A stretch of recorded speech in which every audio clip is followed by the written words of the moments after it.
You've heard over and over that our Constitution ensures the separation of church and state. But does the Constitution actually say anything about separation of church and state? We'll ask David Barton, our nation's foremost expert, concerning the original intent of our founding fathers on today's edition of Politics and Religion. Look, there are two things I don't discuss: politics and religion. In my house, we don't talk about politics and we don't talk about religion. I'll talk to you about anything except politics and religion. I never talk about politics and religion. Politics determines how we'll live here on earth. Religion determines how we'll live forever. I'm Irvin Baxter. I think it's time we talk about it.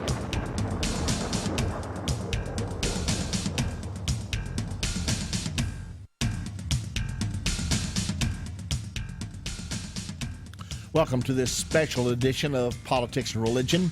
You're not going to want to miss our guest today, Mr. David Barton, who is the founder and president of Wall Builders, and in my opinion, the foremost expert that we have on the original intent of our founding fathers on the Constitution. And it's our privilege to have David with us on the program today. David, welcome once again to Politics and Religion. Good to be with you. Thanks for having me. Hey, great material that you're producing. I understand you have a new book out called The Original Intent, and we certainly want everyone to know about that, the course, the Constitution, and the religion, and we certainly want everyone to get a copy of that book, David. To start off here, there's so much going on in our world right now, but I found it remarkable that in 1960, homosexual acts were against the law in every state in this nation. Today, just 50 short years later, it's almost a crime to say anything against it in the states of our nation today. In your opinion, David, how in the world has America made this huge moral shift in such a short time? Well, there's been several things that work. Nothing like that happens quickly, and nothing like that happens immediately. Anything in the culture takes a shift in several areas. There are at least 5 institutions that shape a culture. One is pulpit, one is government or law, judiciary, etc., politics. Another is business, another is entertainment and media, and the fifth is education. And you will find that this has moved forward because it's made great inroads into all 5 of those areas, including the pulpit. The church has done very well about talking specifically on life issues. They've done very poorly about talking specifically on the homosexuality issue because they don't want to offend anybody. And so what I'm finding even at seminaries is they're telling these young guys who are turning into pastors, look, your objective is not to offend anybody. How can you reach somebody with the gospel if you offend them? Don't offend anybody. And so what happens is these guys are staying away from truth, which, of course, Jesus' disciples were all upset at him in Matthew 15, said, don't you know what you're saying is offending these guys? He said, look, I'm telling them the truth. They're going to get it now or they're going to get it in eternity. Better to get it now.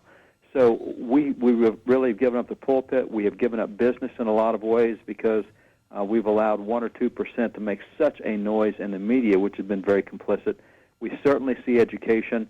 What recently happened in California, you're now required to teach in American history all the historical gays who were involved in history, and they point to one example is one of the founding fathers, General Baron von Steuben, who was not gay. He was accused of being gay as a put-down to try to keep him out of the inner circle, but nonetheless, they've got history so goofed up. So whether it be from classroom to government, what we do with hate crimes bills, what we do in the courts, to the pulpit, you name it, this has been moving this way for 30 to 40 years. I'll even point back to the United Church of Christ denomination, which is where President Obama spent 20 years. Way back in 1976, that church as a denomination called for gay marriage back in 1976. So this is not something that suddenly has just appeared. It's been going for a while, but most people just said, there's nothing to it. It'll never get anywhere. And so because we weren't vigilant and diligent, we've now seen a change of our culture, a significant change.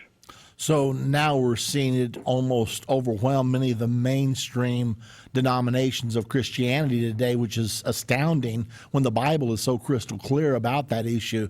Do you see any reverse trend right now, David, in your work?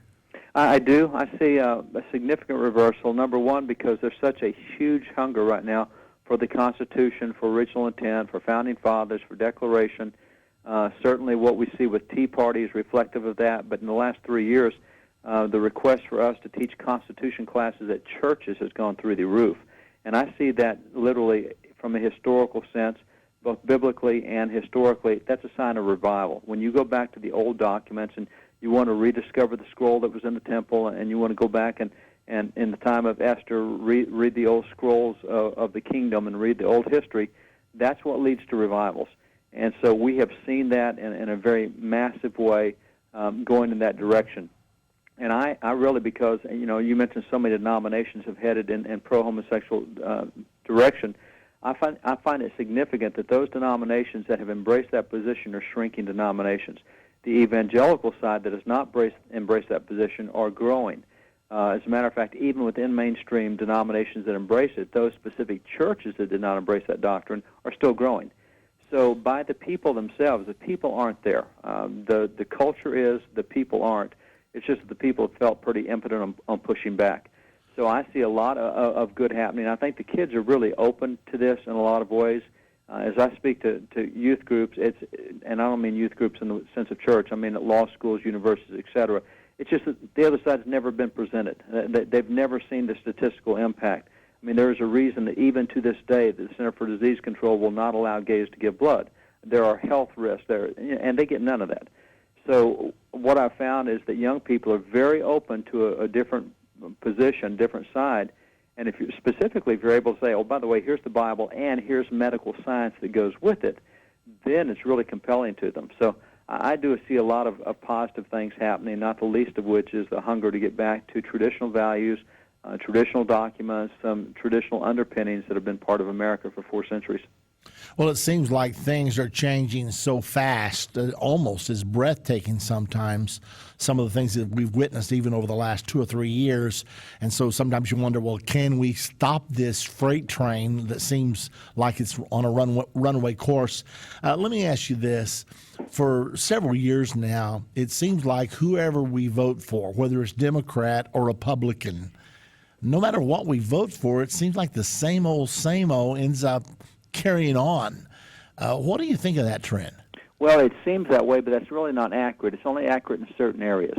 And the reason is, and I'll ask pastors groups, I'll be with the pastors conference tomorrow, and I'll ask them, I'll say, okay, over the last session of Congress, which is 2 years, I want you to name every bill you know of that's been passed. And I'll typically, from 400, 500, 600 pastors, get maybe a dozen bills that they know of that have been passed. I say, okay, I want you to name every member of Congress that you have seen on TV, and I'll get 25 or 30. I say, okay, there's the point. We have 435 members of Congress, 100 members of the Senate. That's 535. You've given me 25 out of 535. There are between 10 and 13,000 bills a session that go through Congress. You've named a dozen. What happens is we get a perception based on the tiny amount that the media feeds us. And what the media feeds us, typically it looks the same all the way across. It is not. I went back and actually pulled up some bills that we've worked on in Congress to kind of make this point. We had what's called the Pledge Protection Act, and in that act it says that no judge can strike down under God and the Pledge of Allegiance. When we voted that, 17% of Democrats agreed with that, 98% of Republicans agreed that we should keep under God and the Pledge. We had what's called the Community Life Amendment that says if a community wants to, they can have prayer at football games or prayer at graduations or whatever, called the Community Life Amendment, H.J. Res. 78. We vote on that. Only 13% of Democrats say that we should have prayer at meetings, 87% of Republicans. Go to the Ten Commandments Defense Act, that each community should be able to decide whether it wants to display Ten Commandments, not a federal judge somewhere. Only 21% of Democrats voted for the Ten Commandments, 91% of Republicans. So I can say, yeah, there's 15 to 20% of Democrats that are pro-family, traditional, et cetera, and there's about 10% of Republicans that aren't worth the powder to blow up. And if you put them on TV side by side with each other, you put 90% of Democrats and 10% of Republicans, you don't see any difference. But when you start looking at all the votes that we had, when Republicans had the House of Representatives, we had 190 pro-life votes. In the 4 years that Pelosi and Democrats had the House of Representatives, they passed 39 pro-abortion measures. I mean, there's a world of difference between the two, but that's not what makes the news. That's not what the New York Times talks about. That's not what the Washington Post talks about. What we get is economic stuff, which is really important, no question about that. and what we get are regulatory type things or war in Iraq, and those are all important. But there's a world of difference when it comes to religious and moral and biblical issues. Well, if that's true, then recently we had the Don't Ask, Don't Tell thing come through Congress. How in the world they get that through? Well, they got that through. When they did that as part, and this is what's so crazy, they did that as part of a bill that doesn't have anything to do with the military. And that's where process has become such a problem. And I'll just give you an example. Most folks don't understand much about the process, but what happens is you can have a Republican, or no, I'm not even going to say Republican because I don't care about Republicans. I care about a conservative. You can have a conservative, God-fearing president, conservative, God-fearing House, conservative, God-fearing Senate, which we did for a number of years, and everything we passed got struck down by the Supreme Court because the Supreme Court had been appointed by justices who were not conservative, or presidents who were not conservative, God-fearing. So the process is what stops it, and therefore we look at it and say, well, it doesn't matter who you put in office, nothing gets through. Or we can, as we have right now, have the House that's passing pro-life stuff, passing the repeal of Don't Ask, Don't Tell. They're passing all this stuff, but they can't even get a vote on it in the Senate. So you've got the thing where unless you can have all three branches of government, and usually you can only get two. It takes about 10 to 12 years to get judiciary. If you can't have all three branches of government, the chances of you getting stuff through are really difficult.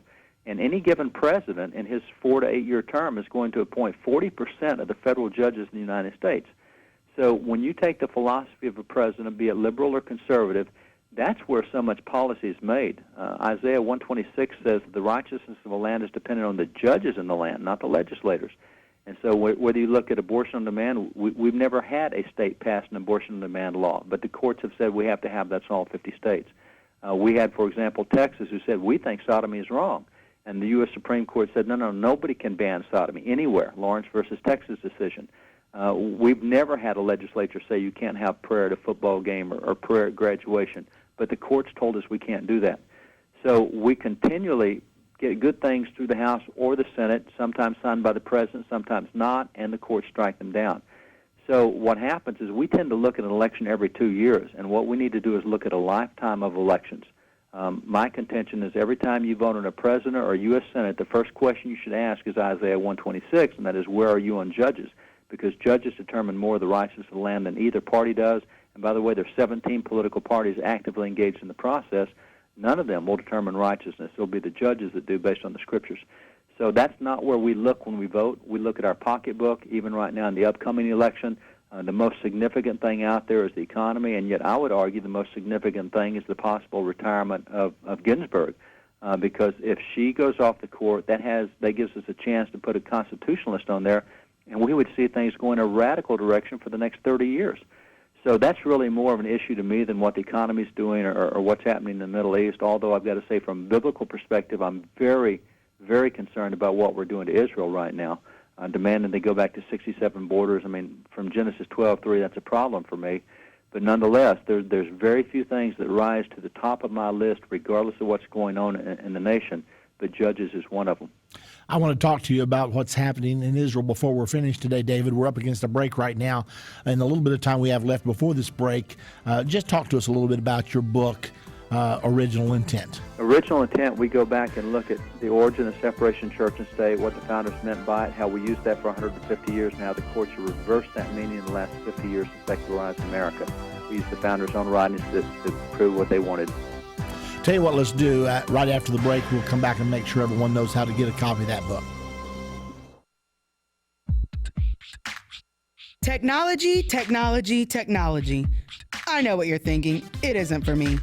Some I've heard say it's only for geeks. Well, not anymore. Digital downloading has become quite simple, so that for all of us not so up to date with technology, can do it with a breeze. Whether you're snowboarding in Alaska or climbing Mount Everest, or just simply sitting with some friends who think they know all the answers to Bible prophecy, you can now download tons of product from all your technical gadgets. Don't even ask me to name them. Go to endtime.com day or night, and in a matter of minutes, guess who looks like a genius? Your friends will be speechless. Go to www.endtime.com. That's ENDTIME.com. Click on shop and you're in business. Don't delay, download today, and become a part of the Endtime Geek Club.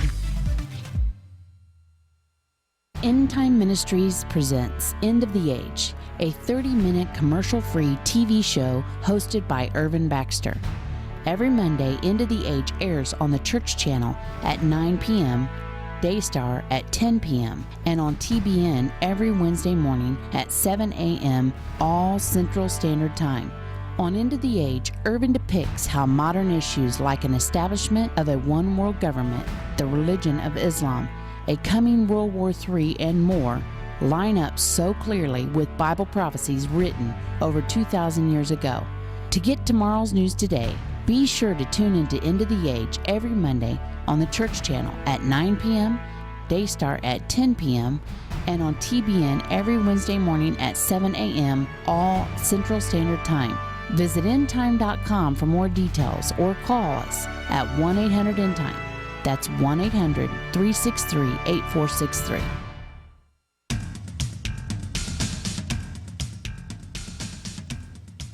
David, let's make sure that everyone knows the best way to get your book, Original Intent.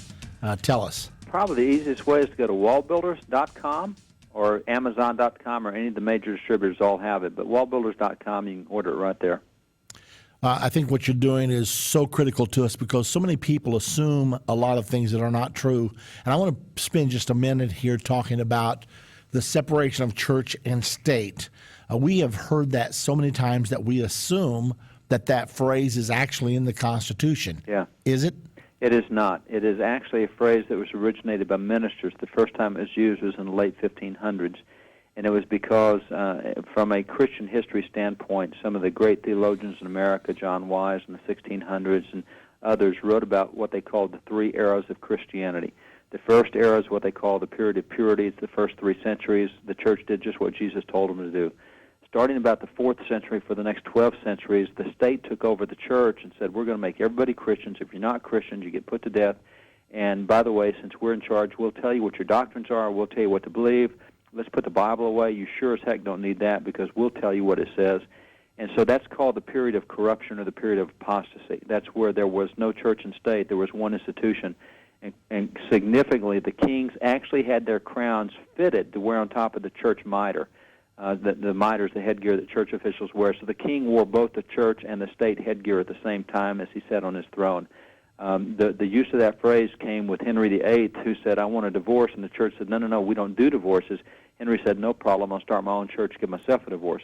At that point, one of the dissenting ministers who was part of the Reformation, Richard Hooker, stood up and said, no, there's got to be a separation of church and state. God wants the two institutions separate. He does not want the government running the church, the government telling the church what its doctrines are going to be or punishing those who don't do what the government says. And those dissenters that came out of the Reformation are the ones who came to America. That's where you get the Puritans and the Pilgrims and so many others that came. So landing on America, you had the Reverend Roger Williams use the phrase separation of church and state, and it was to keep the government from interfering with what the religious expressions they wanted to do. You have the same thing with Thomas Hooker. You have the same thing with William Penn. So the phrase separation of church and state was 200 years old all over America. Everybody knew it.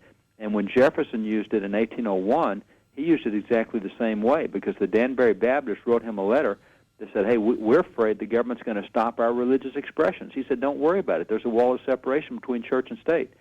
So what he says is because of the wall of separation, the government will never stop a religious activity. That's the way it was used for 150 years. The first time that changed was in 1947. In 1947, the court quoted Jefferson's phrase but refused to cite his letter. His letter is less than 1 page. It's a tiny little letter. Real simple. You read the 3 paragraphs, it's real clear what he's doing. The court lifted out 8 words and said, separation of church and state, that means the government can't allow religious activities in public. And so for the last 50 years, we've used separation to say the government can stop religious activities. The government can say, hey, kid, you can't pray at graduation, or you can't have a nativity scene in public, or whatever. And that's exactly opposite of what it had meant for the prior, literally 4 centuries, back to the 1500s. So what we've got now, yes, there is a genuine separation of church and state. God put Moses over the civil affairs. He put Aaron over the spiritual affairs. When King Uzziah tried to combine the 2 institutions in 1 Chronicles 26, God struck him down.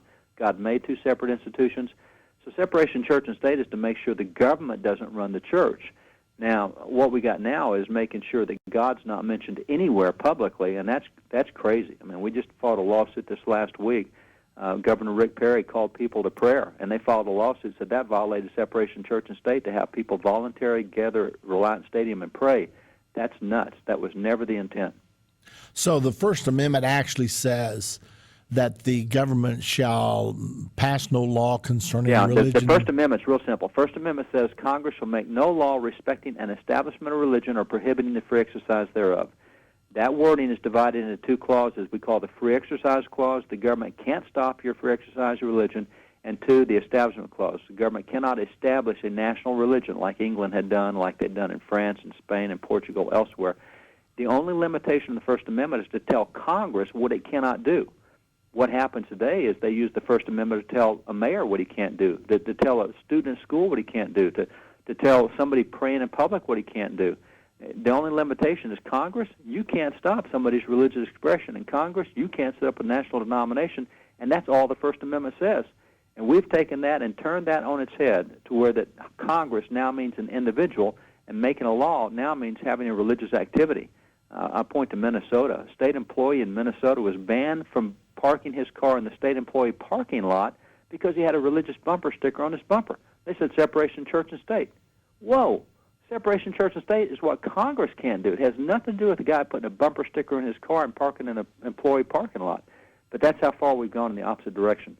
Yeah, and we need to articulate these things because a lot of people just say, oh, separation of church and state, that's it. I guess there's nothing we can do about it, but we need to talk about it so it's very clearly understood. That's right. Let's shift to Israel for a little bit. I know that you're involved. Aren't you involved some with what Glenn Beck's going to be doing on the 24th? Yeah, we're right in the middle of that huge event. And for those who don't know the situation, it's expected that in September the UN is going to issue a unilateral declaration that says, hey, Israel's the problem.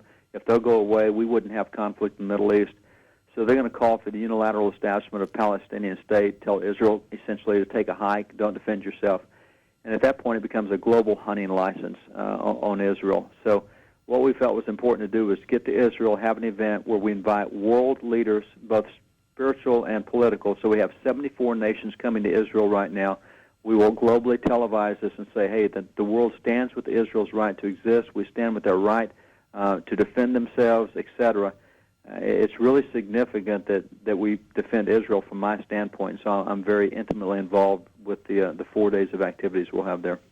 After the 24th, will you and Glenn be staying in Israel any longer, or will you be leaving shortly thereafter? We will, at that point, be going to several other continents because we have a lot of these political and a lot of pastors coming from other continents to stand with Israel in Israel.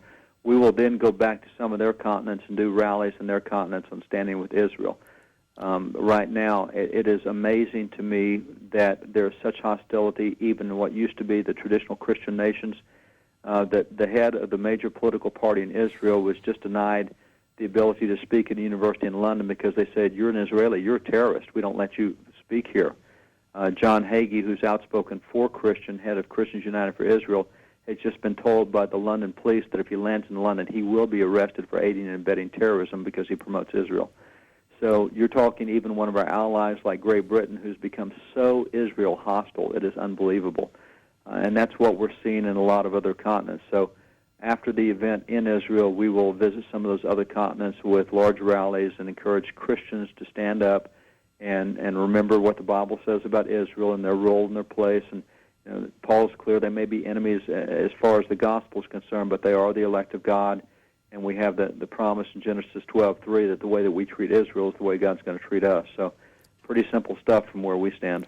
Before you scheduled that rally, I had scheduled a tour to Israel, and my group will be arriving there on the 26th. I love it. So we're going to be missing you, and I was sorry about that. But nevertheless, we'll be coming in right after you've been there. I guess we'll be able to sort of ride in your wake a little bit. Well, the energy will still be high. From what we're getting from the political leaders over there, they are so enthused that people are coming to support Israel publicly, and so you guys will be right on the wave of them being just really uplifted and enthused, and so that's great, Ern. You know, what's going on in Israel right now with the Palestinians expressing their intent to go before the UN Security Council? The report is that we will veto their request at the UN Security Council, and they have to have UN Security Council approval before they can be admitted as a member of the United Nations.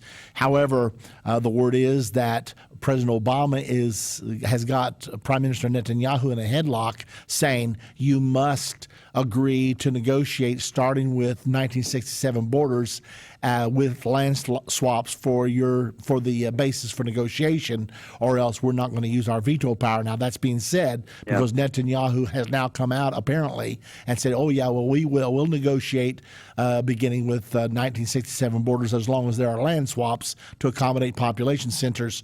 Do you know whether that actually has happened? Well, he's actually agreed to 67 borders on terms that Palestinians will never accept. He said, "I'll agree to 67 borders as long as the Palestinians accept to recognize the existence of Israel as a Jewish state." Now, they recognize it as a state because they want it to be a Palestinian state. If you say, "Do you recognize the right of Israel to exist as a state?" they say, "You bet." If you say, "As a Jewish state," they say, "No, wait a minute." So he has given them two conditions that the Palestinians will never, ever, ever agree to. And for those, and I'm sure that your listeners know, but a lot of Americans are not aware that 67 borders really makes Israel 7 miles wide at narrow strip and divides it into two separated segments. That's untenable for any nation. I mean, it's like saying New Jersey, we're going to reduce you to 7 miles wide, give the rest of it to New York, and we're going to split you right in the middle with the division line that goes across. But you can build a tunnel under that line to connect your two parts. I mean, we would never tolerate that here. So most Americans have no clue what the 67 borders mean or how significant that is from a standpoint of defending yourself. But Netanyahu has agreed to 67, but with two caveats that the Palestinians will never, ever agree to. So in that sense, he's kind of given in to the president, but he's done it on his own terms, so that the president's not going to get what he wants. And it's significant that when Netanyahu, because the president came out and said we're doing 67 borders, and that's a real problem. What was really cool was Congressman Louis Gohmert went to Speaker Boehner and said, "Hey, let's get Netanyahu over to speak to a joint session of Congress. Otherwise, the world's going to think that the White House is speaking for America." So they get Netanyahu over. He speaks at that joint session, 30 standing ovations. He emphatically rejects the 67 borders, 30 standing ovations, and it becomes real clear that the White House speaks for itself, not for America. So in that sense, the president will probably veto the Security Council because his number among Jewish supporters has gone from 90% support down to 56% support. So he needs to do something, but at the same time he wants to force Israel into what he wants them to do anyway. So it's a lot of politics going on, but I think Netanyahu's played it very well to where that he's agreeing with Obama, and therefore he's taken Obama's power away from forcing him, but he's put caveats out there that the Palestinians will never agree to. I think it's a very smart move. David, our time is flying. I've been told by your people that you only can stay with us till the bottom of the hour, and so consequently the half hour, that is. Yes, sir. So consequently, we're just about out of time. Let me ask you this last question. Do you believe that some of the calamity hitting the United States of America right now could be a result of our policy toward Israel? Oh, boy. I tell you what, that is, I am so enthralled with a book that, as we've done to Israel, and it correlates the times that we have taken bad policy position toward Israel and immediately calamity hits. And that certainly is biblical precedent. I mean, we're sitting here with 3 years of the most hostile administration we've ever had. And here in Texas, we've had the longest 3 years of drought we've ever had. And other nations, I mean, all across the Southwest, we're seeing this. All these states ablaze. So I think, yes, there's a definite correlation. I think it's very possible anyway. I'm intrigued with that book, as we've done to Israel. Mr. David Barton, you're doing a great service for all of us. We appreciate it so very much. The book is called Original Intent. Go to wallbuilders.com. You can order it there. David, let's do it again as soon as possible. Thank you very much, and God bless you. Because of our faithful partners, we're impacting millions of lives across the globe on a daily basis through our magazine, radio program, Politics and Religion, our TV show, End of the Age, and more. Every day we get emails and calls from people sharing the story of how Endtime Ministries has benefited their life and surrounding area. Misty from Tennessee says, "My favorite thing about Endtime Ministries is that you base everything you teach on Scripture. You have a genuine love for God and fulfilling the calling He has placed on your life." Elizabeth says, Endtime Ministries has helped me understand the times we are in, and now I lead a Bible study to help others understand. Pastor D.G. Hargrove from Dallas says, I feel that Irvin Baxter is an oracle of truth. God's hand is surely upon him. I am grateful for his faithfulness to God's purpose.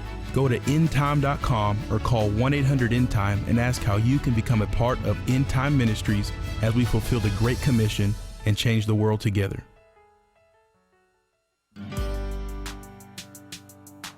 Maybe you've listened to Politics and Religion for years, and every time you hear us talk about Endtime's free weekly e-newsletter, you say to yourself, today is the day I go to endtime.com and sign up.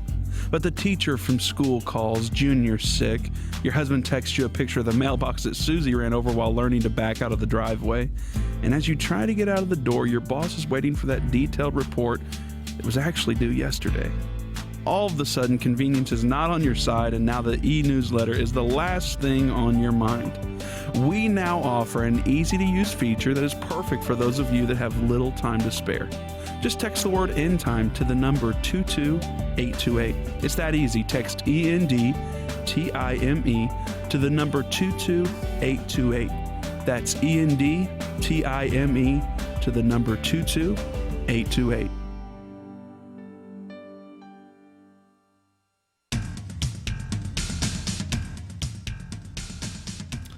Well, I always enjoy having Mr. David Barton on the program with us. He is absolutely excellent concerning some things that many of us are not the best on. So we certainly appreciate all that he does to help us. And it's my understanding that David is now gone. Is that correct? David is gone. I don't hear him there, so I'm sure that is the truth. Let's go back over something that David had to say. By the way, if you'd like to have his book, it is entitled Original Intent, the Courts, the Constitution, and Religion. And let's talk for a moment about this concept, because one of our staff members here at Endtime just walked into the studio during the break and said, "Are you telling me that separation of church and state is not in the Constitution?" I said, "Absolutely, it's not in the Constitution."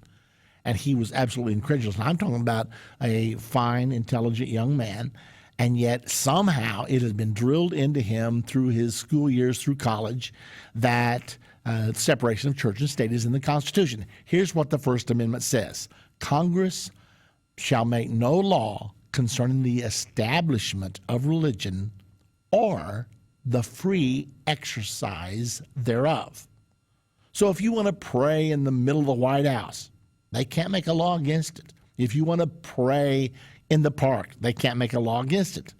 If you want to pray wherever, they're not supposed to make any law concerning the establishment of religion. In other words, they can't say, all right, this is a Catholic nation or this is a Protestant nation. Now, back in the original intent, everyone understood that this was a Christian nation because Congress actually voted to buy 20,000 Bibles and put them in all the schools because Congress said you can't even call it education if you don't include the Bible. So they didn't think about Muslims and other religions. They just said, okay, we know that we're here. We're a Christian nation. As a matter of fact, there was a time in many of our states where you had to be a Christian to even hold public office, believe it or not. And David could address that a lot better than I can. Nevertheless, the First Amendment says nothing about separation of church and state. Here's what it says. Congress shall make no law concerning the establishment of a religion, nor concerning the free exercise thereof. Now, that's where we came from, but the liberal courts found a letter where Jefferson used the phrase separation of church and state, and they lifted it out of context, ignoring the rest of the letter, and they have made a doctrine out of separation of church and state. So supposedly you cannot even have 10 commandments on the White House lawn. Now, don't tell anybody, but we had 10 commandments at the Supreme Court. But now then they're trying to banish it completely. I think there's still an engraving of Moses with the 10 Commandments raised up in his hands behind the Supreme Court bench. And that same Supreme Court has become so jaded that they now are saying that you cannot have a presence of religion at all. The fact is, most of our laws were based on the laws of the Bible. Thou shalt not kill, thou shalt not steal, and on down the line.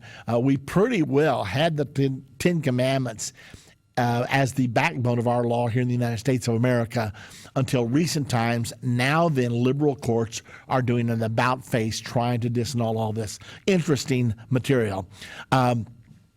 Well, we're going to talk about several things today. Before we go to the phones, let me tell you a few things that are happening that I think are of consequence around the world today. Prime Minister Netanyahu is traveling from nation to nation, asking them not to vote for Palestinian statehood within 67 borders when they come together at the United Nations next month. The UN General Assembly meets once a year. It normally convenes sometime in the month of September. I don't know the exact date right now, but I will be letting you know that. So he's been doing that. In the meantime, yesterday and concluding this evening was a very special day in Israel called Tish B'Av, and that's the day that they mourn the destruction of the first temple and the destruction of the second temple. Normally falls somewhere around August the 9th. They have just now celebrated that, concluding this evening. Of course, it's already sundown in Israel by now since they're 7 hours ahead of us. But they fast, they pray, and they mourn for the destruction of the first and second temple. They believe both of those events happened on the same day. And they also pray for the rebuilding of the temple, which would be the third temple. Now, here's what happened during this celebration. There was an unprecedented amount of Jews go onto the Temple Mount this year. Up until the last 2 or 3 years, very few Jews visited the Temple Mount. Many of the Jewish rabbis taught them that they should not go there because there's a teaching in the Bible that if Jews go up to the sanctuary of the Lord in an impure condition, that they have defiled the sanctuary and defiled themselves, and therefore they should be cut off from the people. Consequently, most religious Jews would not dare go up there. However, with the more modern research, they believe they know the approximate area where the temple stood. So they don't go to that area, but they now have begun to visit the Temple Mount. Now, according to the article that I'm reading, it states that 500 Jews in the last 24 hours ascended to the Temple Mount. 500. Now, this is unheard of in Israel. I mean, when one Jew would go to the Temple Mount recently, it was like, this is an amazing thing that he has dared to do. But now then there's a man by the name of Yehuda Glick, who we actually had over to speak to our group a year ago in Israel, and he is spearheading the effort to get Jews to go there. He said, if we don't go there, the world is going to think we don't care about this place. And so he has been organizing hundreds of Jews per week to go there. Well, on this day of Tish B'Av, they had over 500 people go there to ascend to the Temple Mount and to let the world know that they care about this place, that this is a very important and special place, and also to pray for the building of the third temple. Now, why is this so significant? Well, because your Bible says that they're getting ready to build the third temple on the Temple Mount.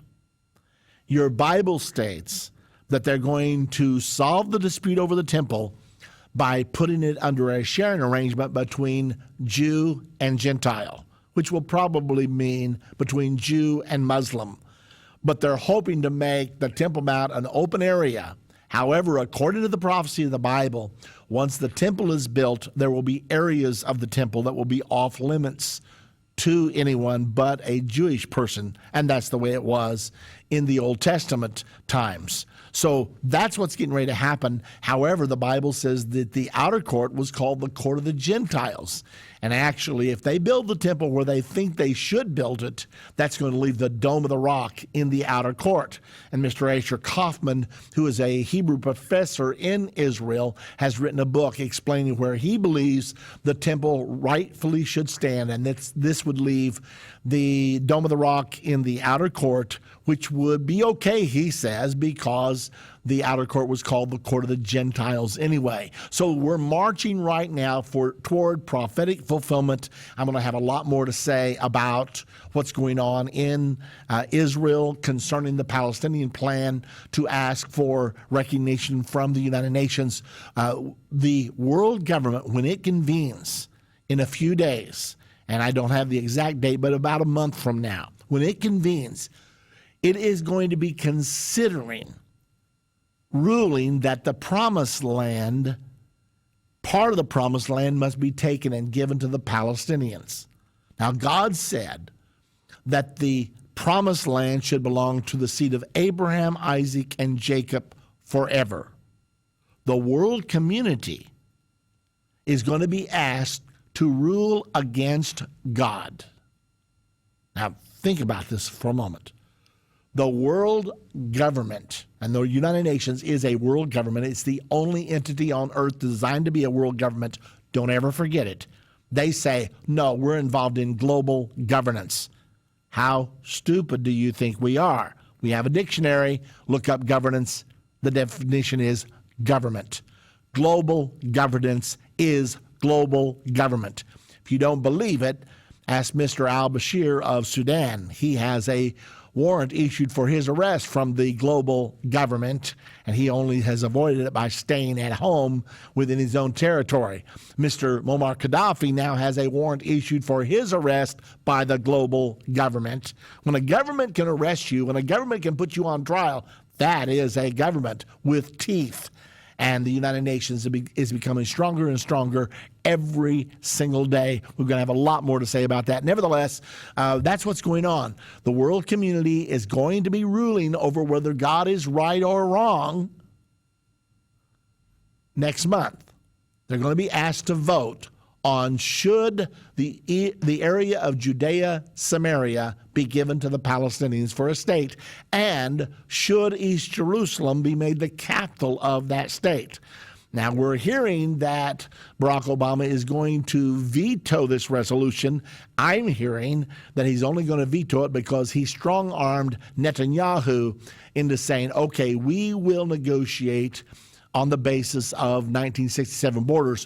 When he got up 2 days after Obama originally proposed this in his speech and repudiated directly before our Congress, repudiated directly that Israel should negotiate on pre-1967 border basis. But apparently Obama's looked him in the eye and said, we don't veto this resolution unless you capitulate. Now then, Netanyahu has yielded, but he has said, but we're going to insist that the Palestinians say that we will recognize a Jewish state. And like David Barton said to us, so far the Palestinians have not been willing to do that. But what if they say that? Now that Netanyahu's committed to negotiate on the basis of 1967 borders, and that Netanyahu has already publicly said, I favor two states, the Palestinian state and the Israeli state, side by side. The only way you get side by side is to take part of the promised land and give it away. Mr. Netanyahu has crossed a line that he should never cross in the sight of Almighty God. We are dealing with heady issues here right now, and they're issues that are leading the world straight toward the ultimate battle of Armageddon, because there are going to be some things Israel's not willing to capitulate on, and the world government eventually is going to demand that they do capitulate on it. As a result, there's going to be an invasion of Israel by the world community. That will be the Battle of Armageddon. It's not quite time for that yet, but we can already see the seeds for that being sown. By the way, we do have a couple of new DVDs out. One is called Israel's God-Given Destiny. The other, Israel, God's Prophetic Time Clock. You probably want both of those things right now especially. But make sure you get God's Prophetic Time Clock if you can get nothing else, because we're watching it tick. I can almost hear it all the way from Israel to here ticking right now. We'll be back in a moment.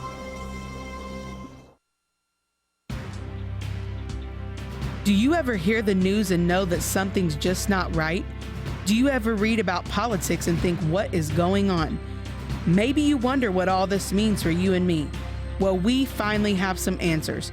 Irvin Baxter has a 12-lesson series called Understanding the End Time that has aired throughout the world on TBN and Daystar. This series contains lessons like United States discovered in the Bible, Islam and Bible prophecy, and the 7 trumpets. The Bible says in Daniel 11:33, They that understand among the people shall instruct many. Would you like to be one who understands end-time events so you can instruct your friends and loved ones? If your answer is yes, then don't miss out on Understanding the End Time with Irvin Baxter. Call 1-800-END-TIME. That's 1-800-363-8463 and request your copy of Understanding the End Time. For years, I've been interested in Bible prophecy, but never could find the truth. Until the day that I stumbled upon a radio show called Politics and Religion. Two of my questions that no one could ever answer were, who will be the Antichrist, and will Islam ever control the world? The day I listened to Politics and Religion, Irvin just happened to be talking on this subject and recommended the DVD, Will Islam Rule the World? This lesson based everything on Scripture, and it gave me answers that I'd been seeking for a long time. Get your copy of Will Islam Rule the World. Call 1-800-END-TIME. Death, destruction, poverty, war, disease. These are only some of the things that are ahead in the end time. Want to know more? Join us in reaching out and informing the world that over 2 billion people will die. We as a nation can't hide from this. We have to tell everyone we know about the prophesied war that will start from the river Euphrates. Call now to get your copy of World War III and spread the message that the end time is now. Call 1-800-END-TIME.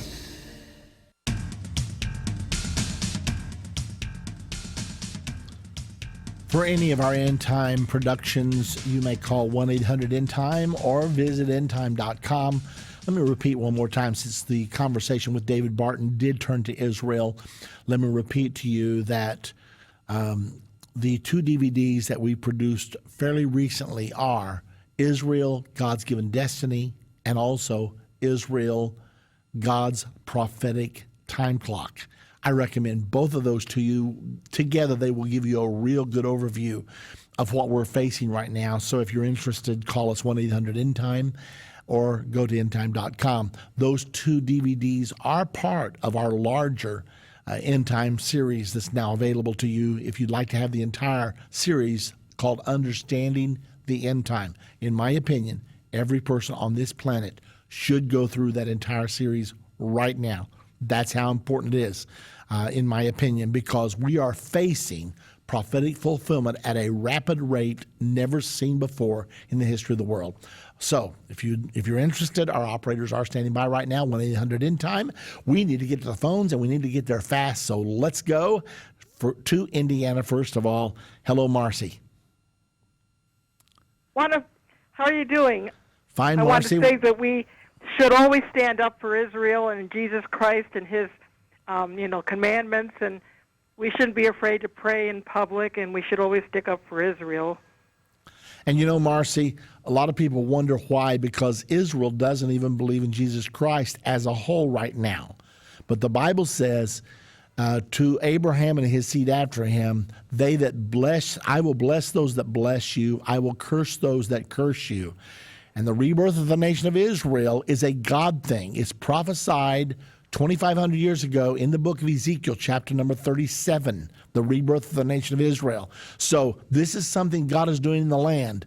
And yes, they're not embracing Jesus Christ right now, but they will soon. It's a work in progress. It's getting ready to happen. And therefore, that's a real strong reason why we should stand for Israel. Hey, Marcy, thanks a lot for the call. Appreciate it very much.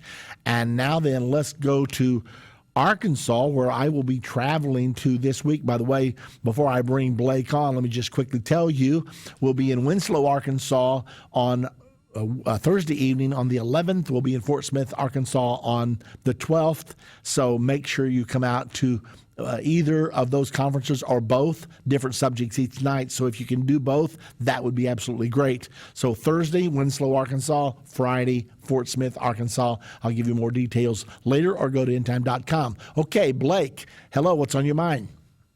Yes, I was wondering, are they still doing this peace thing for September of next month? Well, they're trying to. Here's the very latest. I've read about it from an article actually by Netanyahu today. He has now agreed to start negotiations with the 1967 borders as a basis with certain land swaps. Well, that's what he said he wouldn't do. Now he's given into pressure, apparently, and doing that. And he is hoping, and Obama is hoping, that with this step, they can go ahead and get a peace deal done before the United Nations tries to overrule Israel and tries to take charge of everything. So it would be done by imposing a peace from the UN rather than by negotiations between Israel and the Palestinians. Will they get it done? I sort of doubt it right now. They're going to get a peace deal done, but I would be shocked if they get it done in the next 30 days. I guess we're going to have to wait and see on that one. Okay, because I heard on the weather, I think it was the Weather Channel, that Texas is the worst drought recorded in history. Is that right? Now, I don't know whether that's correct or not. I know it's bad. Yeah. All right, that's all I want to know. Okay. Hey, thank you very much, Blake. So interesting what's going on in our world, because we are putting more pressure on Israel than any administration has ever put on Israel before. So when you see the economic collapse and other things, it really does make us wonder, because there is a God who does take notice of these things. Let's now go down to Georgia. Hello, Grady. Yes, You're on the air. I hate to pull you away from your subject, but I just had a little question here about a time thing. The half an hour in Revelation 8, and the 3 times in Revelation 18 it says that her judgment comes in one day, and one time it says in 1 hour. It says 3 times in 1 hour, and then one time it says in one day. Can you comment on that? Yeah, I sure can. Well, first of all, the part when the 7th seal is opened and there was silence in heaven for the space of half an hour. The 6th seal, the heavens depart like a scroll, and Jesus Christ appears. It's the second coming of Jesus Christ. Then immediately you have this half hour of silence. I don't know for sure what it is, but I think I do. I believe it's when heaven is in awe, watching the rapture take place, watching the marriage of the bridegroom, the church, to the groom, watching the marriage of the bride to the bridegroom, Jesus Christ. The church is the bride, the bridegroom is Jesus Christ. I think that's what the half hour silence is all about. I cannot prove that conclusively, however. Now, when you talk about in 1 hour, the judgment is come, that's going to be the judgment of Mystery Babylon. There are 2 entire chapters devoted just to that. This shows how important God sees it. Revelation 17, Revelation 18 is devoted to the judgment of Mystery Babylon, the great harlot. A woman in Bible prophecy is always a church. A virgin is the true church. A harlot is a false, compromised church. This is going to be judgment on the false religion that will be in cooperation with the Antichrist. That's Revelation 17 and 18. And her judgment is going to happen suddenly. And all of this is pretty much simultaneously, because in Revelation 16, it says in verse 15, as a last-minute warning, blessed is he that watcheth and keepeth his garments, lest he walk naked and they see his shame. And then it says he gathered them into a place called, in the Hebrew tongue, Armageddon. Then the 7th vial is unleashed, and the voice said, Babylon is fallen, Babylon is fallen.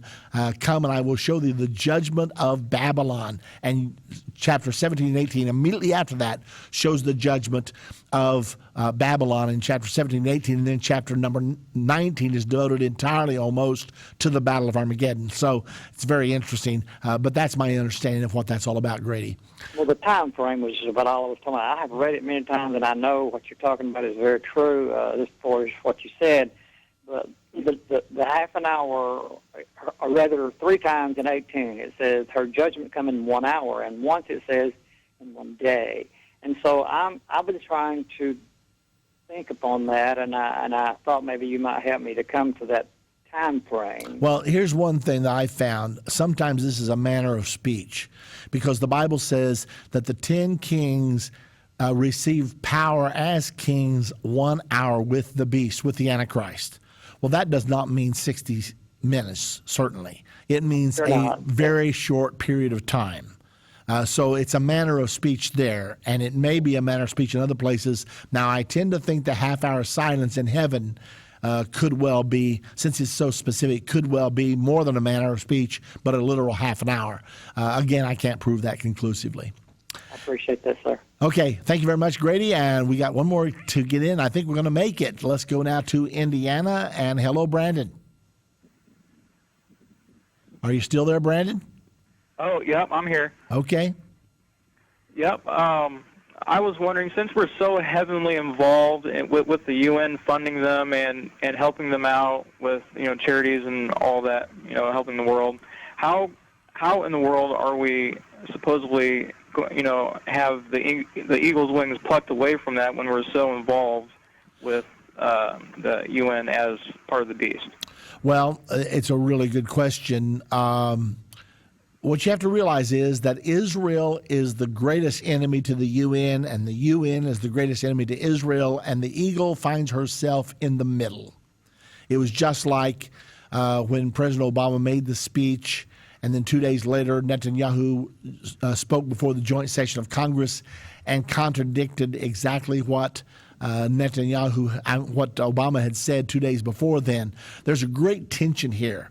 There are those who favor the one world government, and yet there's a very strong Judeo-Christian allegiance because there's still enough Bible knowledge living in the hearts of the majority of the American people that we just know you don't turn against Israel. They wrote the entire Bible, both Old and New Testaments. They gave us our Messiah, and we know the scripture, if you bless Abraham and his seed, that you will be blessed of God. If you curse them, you'll be cursed of God. So there's a real tension. I believe that this is probably going to come to a head in the war that kills 1/3 of mankind. And there are some politicians running for office this year, actually for the 2012 election, that's openly saying we should get out of the United Nations because they understand that it is in fact a world government. Furthermore, it will be the world government over the Antichrist, which he will rule over. So we certainly should get out of the United Nations, but that's the minority view right now. But could it be after the war that kills 1/3 of mankind, it would become the majority view? If it could happen, that would be a marvelous development. Got to let you go, Brandon. Let's hope we get out of there. Certainly hope so myself. We're not close to doing that today. It's on U.S. soil right now. Actually, the 10 acres it's on is declared sovereign soil that doesn't really belong to the United States of America. Nevertheless, interesting. Well, let me go back to something really, really important. Again, conferences this week, Thursday, Winslow, Arkansas, Friday, Fort Smith, Arkansas, 7:30 in Winslow on Thursday, 7 o'clock in Fort Smith on Friday. So make sure that whatever it takes, if you're in that area, please get there and be with us. It's going to be a great time. Don't forget the Translation Project.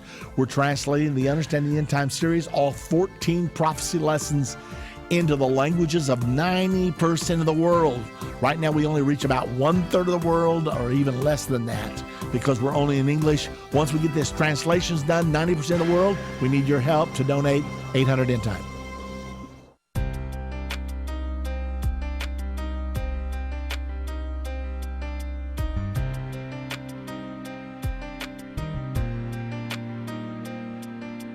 Politics and Religion is a production of Endtime Ministries. We are a daily 1-hour broadcast dedicated to bringing you the prophetic fulfillments happening every single day. If you would like to listen to archive programs, subscribe to Endtime Magazine, find a prophecy conference, order Endtime products, or subscribe to our free weekly e-newsletter, call 1-800-ENDTIME. Or go to endtime.com and take advantage of everything that the website has to offer. To be a part of Endtime Ministries, partner with us and help this message go to the entire world.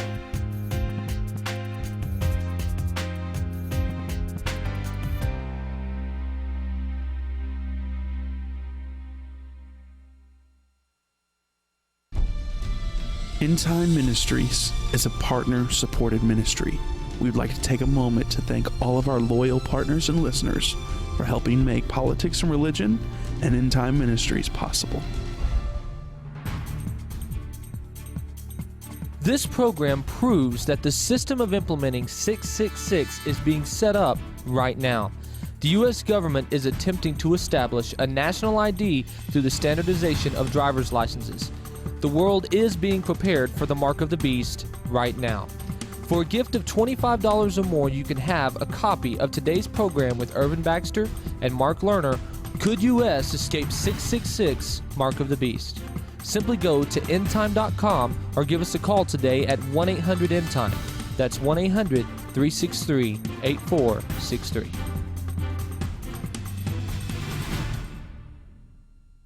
I am so excited to introduce you to 10 lessons making up our Understanding the End Time prophecy series. The first one is the United States in the Bible. The second one is the New World Order is world government. The third one, Islam and Bible prophecy. The fourth one, World War III. The fifth one, Israel's God-given destiny. Number 6, Israel, God's prophetic time clock. Number 7, Holy Roman Empire reborn. 8, Antichrist and the false prophet. 9, 666, Mark of the Beast. And then number 10, the coming one world religion. I think a lot of you are going to want to have all 10 of these marvelous prophecy lessons.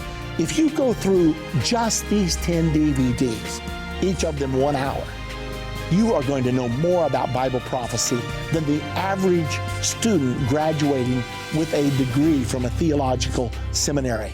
We need to know where we are right now. Jesus Christ said, I tell you these things before they come to pass, so that when they do come to pass, you might believe. So, the number to call one more time, 1-800-END-TIME, that's 1-800-363-8463, or go to endtime.com. You can now have all 10 brand new Understanding the End Time DVDs filmed in End Time's new cutting-edge studio with green screen technology and beautiful full-screen graphics. All 10 hours are just $155. Go to endtime.com or call 1-800-END-TIME right now.